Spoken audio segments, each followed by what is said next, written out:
This is the story of a new business. It will cover the linkages between running a business and the MAAF module.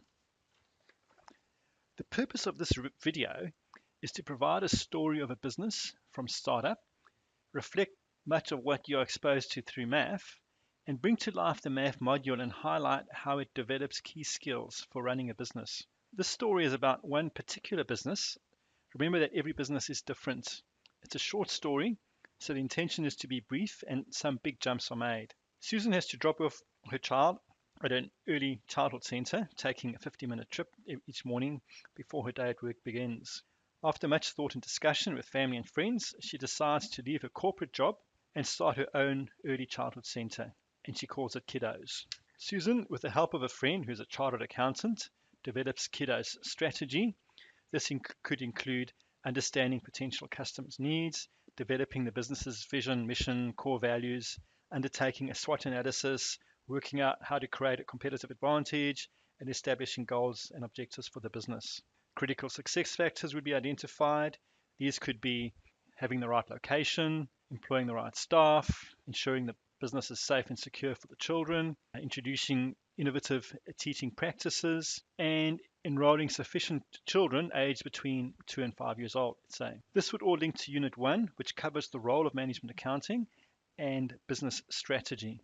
Susan knows that for the business to be successful, she will need to identify and manage any risks. These may have been identified during the SWOT analysis or during a normal risk management process. What risks does Susan need to be mindful of? These could be the safety of the kids, non-compliance with the rules and regulations to operate an early childhood centre, could include financial losses.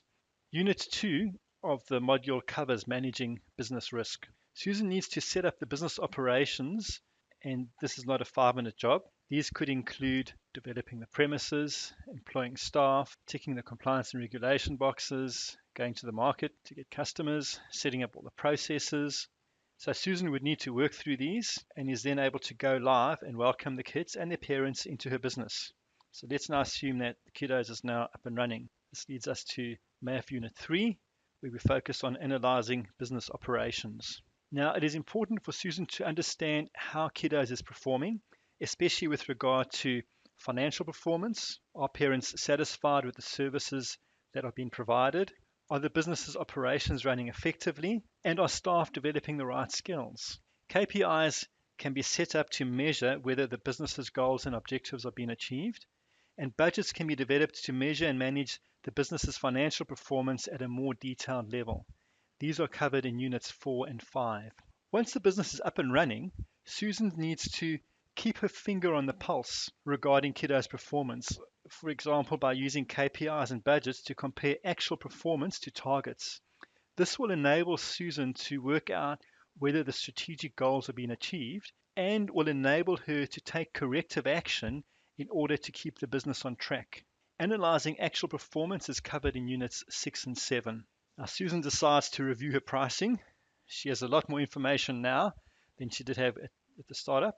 She knows what other daycare businesses are charging, as well as what her customers are prepared to pay for the various services. Cost structures are clearer, and with a clearer idea of pricing and costs, she is able to understand the business's break-even number of kids needed each day. These issues are covered in Unit 8, pricing, and Unit 9, cost management. Susan needs to understand the underlying drivers of the business's costs, and the biggest cost is that of the people employed by the business, and it is important to understand what activities they are spending their time on, because these activities will be the key cost drivers that will need to be understood and managed. These areas are covered in Unit 10, which includes activity-based costing and activity-based management. Let's assume that the building next door has become vacant. Susan has another idea, a cafe. She already has the kids' parents coming and going. Surely they'll be keen for a coffee and a snack. Susan knows that she'll need to understand whether this opportunity will make money, so she'll want to start off by understanding whether there is a need for a cafe, what customers would require in terms of food and beverage, and what they would be prepared to pay. Then the upfront costs, as well as the ongoing operating costs, would need to be estimated. Unit 12 covers investment decisions. Susan was warned at the start of commencing a business of the saying that cash is king. She realizes how important working capital management, especially inventory management, is for the cafe business. Perishable food items may not last long and therefore need to be carefully managed. And she needs to decide, for example, whether to prepare certain items in the cafe or buy them from outside suppliers. These make or buy decisions are covered in Unit 3, whereas working capital management is covered in Unit 11.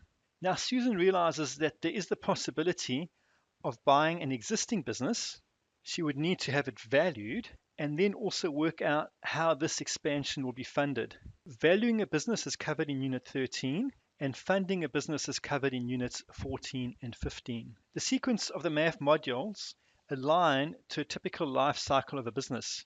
There's, of course, much flexibility and variations to this, as no two businesses are exactly the same in their life cycles. We trust that the MAAF module will help you better understand how to run a business and support you in your learning and aim of becoming a chartered accountant. We hope you enjoy the journey.